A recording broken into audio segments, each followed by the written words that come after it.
आज हम विष्णुपद मंदिर में हैं और जानते हैं पिंडदान क्यों किया जाता है, इसका क्या महत्व है और कितने तरीक़ों से ये किया जाता है। वो यहाँ के स्थानीय पंडित जी राम बाबू, उनसे जानते हैं।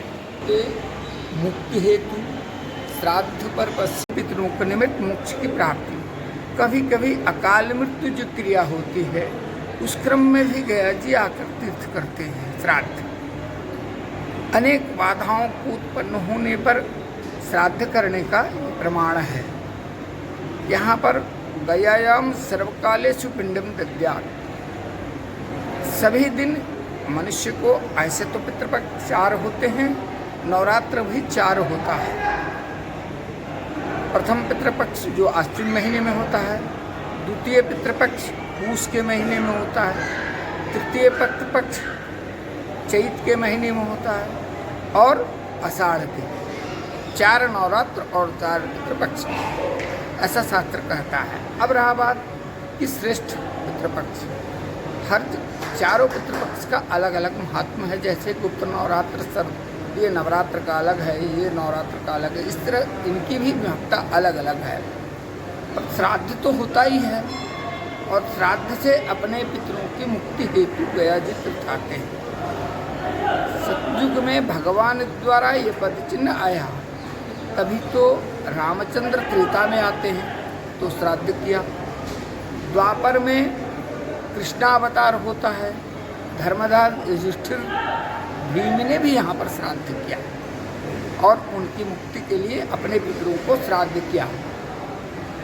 धर्मराज युधिष्ठिर अपने पूरे वंशज को युद्ध में हत्या होने के बाद यहाँ पर एक श्राद्ध है हेतु मोक्ष हेतु उस कार्य को संपादित किया। ये सारे तीर्थ होने का अलग अलग तीर्थ है। अब रहा कि मुख्य एक दिनीय कार्यक्रम जो लोग कहते हैं वो फल्गु विष्णुपद अक्षय, ऐसा कहते हैं शास्त्र संबद्ध। तो 3 दिनीय भी कार्यक्रम है, ऐसे 17 दिन का कार्यक्रम यहाँ पूरे ने बैठते। ये सारे तीर्थ में जाकर अलग अलग तिथियों के हिसाब से श्राद्ध होते हैं। गया जी तीर्थ उसी समय से चला जब सतयुग के प्रथम से, और तब से जब भगवान ने श्राद्ध किया, क्योंकि रामचंद्र ने श्राद्ध नहीं किया था, माता सीता ने किया था। माता सीता ने किया, क्योंकि रामचंद्र दशरथ की मृत्यु जो होती है वो उनके बन जाने के क्रम में होता है।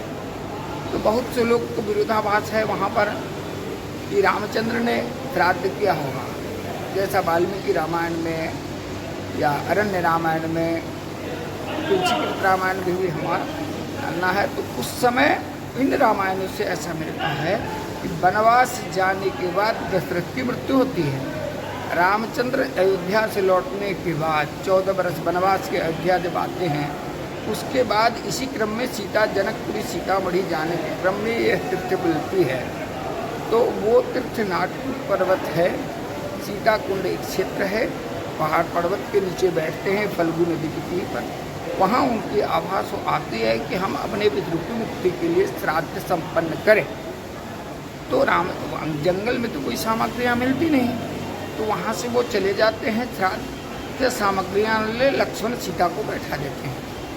दोनों बैठने के बाद सीता सामग्रियाँ लाने में देर होता है, तो लक्ष्मण को कहते हैं कि तुम भी भाई देखो, कह समय हो रहा है, श्राद्ध का समय होता है मध्याह्न काल 10 से 2 बजे के बीच, ये उत्तम श्राद्ध का शास्त्र सम्मत गया जी तीर्थ में श्राद्ध है। तो ऐसा कहते हैं लोग। अब वो सामान नहीं लाते, दशरथ चले जाते हैं, उसके बाद रामचंद्र चले जाते हैं, फिर सीता ने भेज दिया। 2 बजे तक लक्ष्मण भी लौटकर भैया के साथ नहीं आने के कारण माता सीता, वो दशरथ की आकाशवाणी होती है तीसरे पहर में।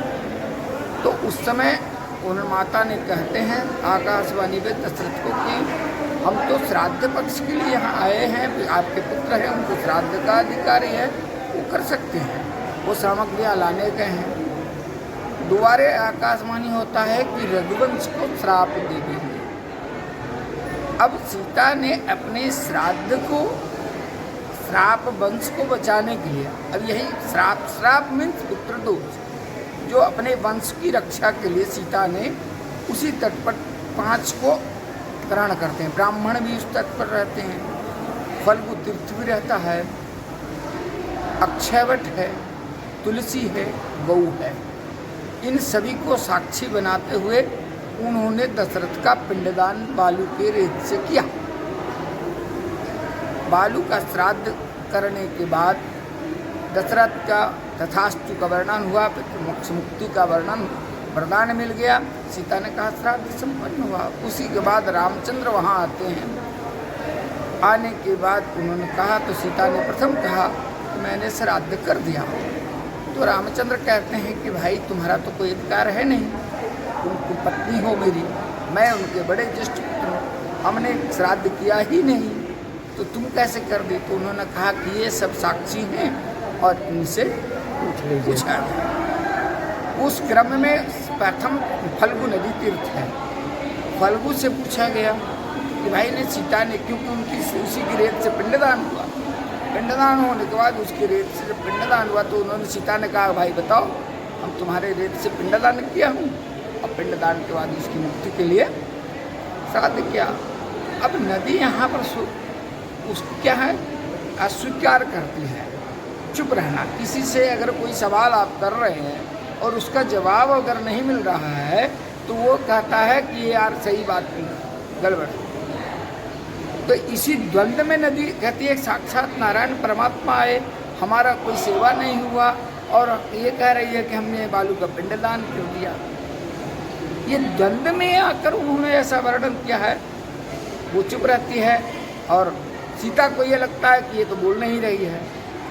इस द्वंद्व में सीता ने उसको कहता है कि आपने बताया नहीं, इसलिए कहती है आजीवन गुप्त गंगा रह जाओ, तुम अंतस से लीला बहोगी, ऊपर नहीं बहोगे। यह सीता का श्राप है। गौ में सारे देवता विराजमान हैं, और गौ से भी पूछा गया कि भाई तुमने श्राद्ध करते, गौदान हुई, तुमने श्राद्ध करते हुए सीता को दिया, गौदान हुई।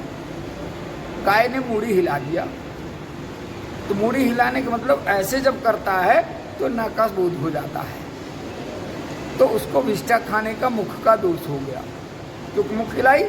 गौदान सीता ने किया, अब कह रहे कि नहीं मैंने नहीं देखा, मैंने नहीं देखा, मूड़ी ऐसे करने का मतलब मैंने नहीं देखा, सीता ने श्राद्ध नहीं किया, ये वर्णन है। तो वहाँ पर ये बोध होता है कि उसको, उसका एक श्लोक है, थोड़ा स्मरण है नहीं, हाँ, तो वो नहीं कहने के बाद उसको नहीं, क्योंकि आज मुख से पूजा हम लोगों को नहीं करते हैं, सभी पीछे गाय के पीछे के और को ज़्यादा शुद्ध माना गया है। जो भी दान करते हैं पूरे वर्ल्ड में यही है। वो सीता का गया जी तुझमें ही श्राप है। वो तुलसी, तीसरा तुलसी, जबकि भगवान का सबसे प्रिय तुलसी है। यत्र तत्र विष्टाम वर्जेत, ऐसा सीता ने कहा है। तुलसी भी नकारी है, मेरा कोई उपयोग नहीं हुआ। अब सीता का पिंडदान हो गया, कहती नहीं मैंने नहीं देखा, ऐसा नहीं, मैंने नहीं देखा, तो वो भी सत्य असत्य का बोध होता है और उसको श्राप है। यत्र तत्र, गंदे में फटती है, अच्छे जगह पर लगाते हैं हम लोग, तो प्रयास करते हैं बहुत बार, तब नहीं सूख जाती है, नलियों में फटती है, बहुत याचना के बाद तुझसे प्रिय। ब्राह्मण तो कर्म कराते हैं। अब ब्राह्मण दिखते राजा दशरथ पुत्र आए और यहाँ पर दक्षिणा भी नहीं मिली, और सीता ने कहा श्राद्ध, ब्राह्मण ने कहा मैंने नहीं करा, तो उसको भी श्राप दिया है।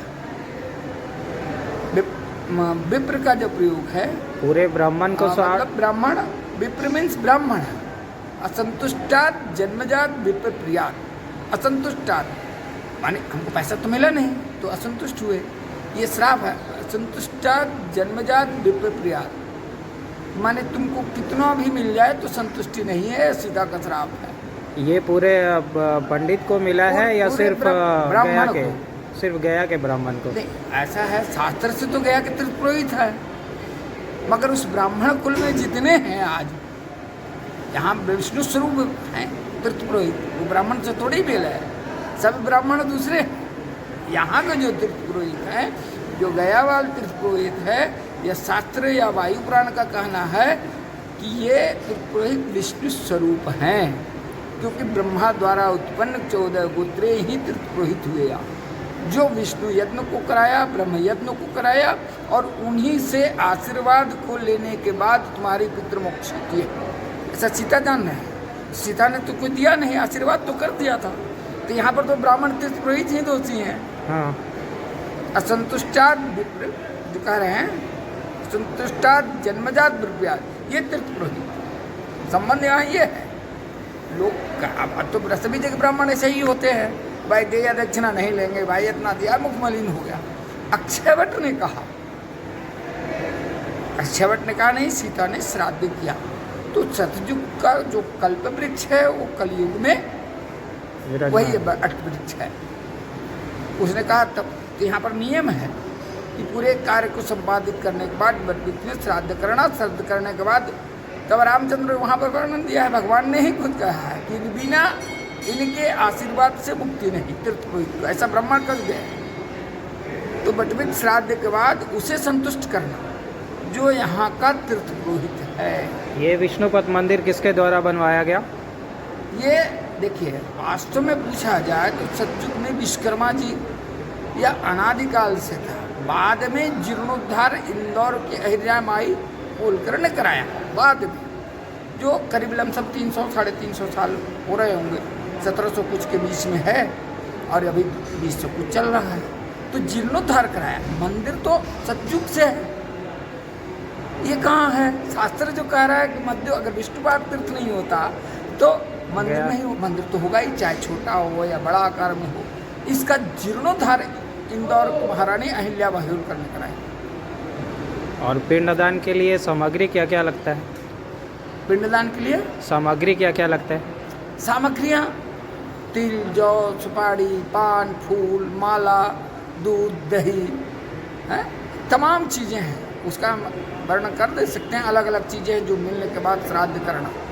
वस्त्र, पात्र, यहाँ तो नियम है सैयदान करना, भूमि दान करना, जलदान भी करते हैं, पात्र दान करना, नियम बहुत कुछ है, सीमा नहीं है। विधि से अगर श्राद्ध करते हैं तो विधिवत सैयदान करना, ऐसा शास्त्र कहता है। हाँ, सामर्थ्य अपने अपने होते हैं लोग को, कोई सामर्थ्यवान होता है, कोई सामर्थ्यवान नहीं, तो उसका मूल्य ही देता है। कहता है साक्षात गौ दान करना, आज पृथ्वी में गौ एक लेके दान करना एक नियम है। वैतरणी तर्पण गौदान तीर्थ ऐसा है। तो हर यहाँ स्वर्णदान की भी स्थान है वेदियाँ, यहाँ चांदी दान की भी वेदियाँ हैं, वहाँ पर चांदी दान हम लोग कहते हैं। यहाँ अन्नदान भी करना है। तो यथाशक्ति तथा भक्ति का ये है। यहाँ श्राद्ध ऐसा कहते हैं, श्राद्ध श्रद्धा ही श्राद्ध। मेरे विचार, व्यक्तिगत मेरे विचार है कि श्रद्धा ही श्राद्ध है, तो भी पूजा है। सामर्थ्य अपने होते हैं इंसान के, हर लोग हर किस्म के आते हैं, उसकी व्यवस्थाएं होती है, उनसे हम लोग पूछते हैं, उसकी व्यवस्था होते हैं। शुक्रिया बाबा इतना जानकारी देने के लिए। गया में जितने भी पिंडदान के लिए श्रद्धालु आते हैं उन सभी का गया जी में स्वागत है। मैं सौरभ आपके लिए एक ऑफ़र लेकर आया हूँ। जो भी पिंडदान के लिए श्रद्धालु यहाँ आते हैं उनके लिए 3 दिन का पैकेज है। इस 3 दिन में विष्णुपद, सीताकुंड, बोध गया, गयाकोप, रामशिला, प्रेतशिला, ये सभी जगह पिंडदान की सुविधा हमारे द्वारा मुहैया करवाई जाएगी।